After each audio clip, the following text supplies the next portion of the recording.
Time travel has captured human imagination for centuries. But what if our desire to visit different eras reveals more about our present anxieties than our curiosity about history? That's such a fascinating perspective. How our time travel fantasies might actually be a window into our current hopes and fears. I've been thinking deeply about this, and I'm absolutely convinced I'd choose to visit the late 19th century, specifically during the height of the arts and crafts movement. The average person spent around 15 hours per week engaged in creative handicrafts back then, compared to less than 2 hours today. Well, that's surprising. You'd willingly give up all our modern conveniences.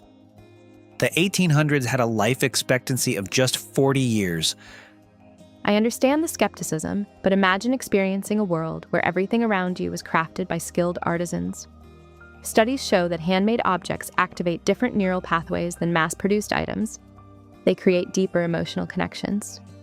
That's interesting because I'd leap forward about 200 years. Based on current technological growth rates, we'll likely have achieved things we can barely imagine now. Tell me more about what draws you to that specific time frame. What do you hope to discover? Well, considering that computing power doubles roughly every 2 years, in 200 years we'll have quantum computers billions of times more powerful than today's. The possibilities are mind-boggling. You know what fascinates me? While you're seeking technological answers, I'm looking to understand something more fundamental about human connection.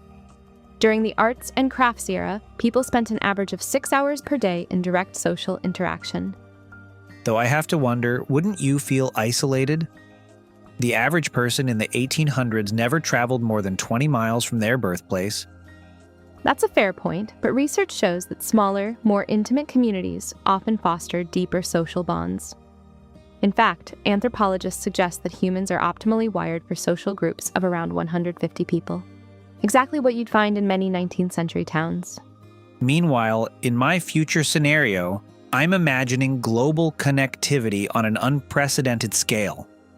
Experts predict we'll have human settlements on Mars by 2050. Imagine where we'll be in 200 years. It's fascinating how we're both seeking connection, just through different lenses. The arts and crafts movement emerged as a direct response to industrialization. They saw how mass production was affecting human well-being. Their workshops reported 90% higher job satisfaction compared to factory workers. That's making me think, maybe the future I'm imagining needs to incorporate some of those human-centered principles from the past. Exactly. And here's something interesting. Studies show that people who regularly engage in handicrafts have 30% lower stress levels and report higher life satisfaction. Maybe that's what we're really seeking. Not just technological advancement, but meaningful engagement with our work.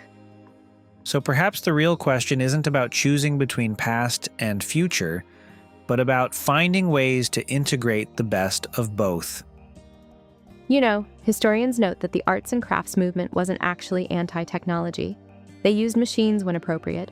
They just believed that technology should serve human needs and values, not the other way around. That's really making me reconsider my future vision. Maybe what I'm seeking isn't just advancement, but wisdom about how to use it well. And perhaps what I'm looking for in the past isn't just simplicity, but insights about maintaining our humanity in the face of rapid change. Studies show that people who maintain traditional crafting skills alongside modern technology report 40% higher levels of life satisfaction. Now that brings everything full circle. It's not about escaping to another time, but learning how to create better balance in our present. Exactly.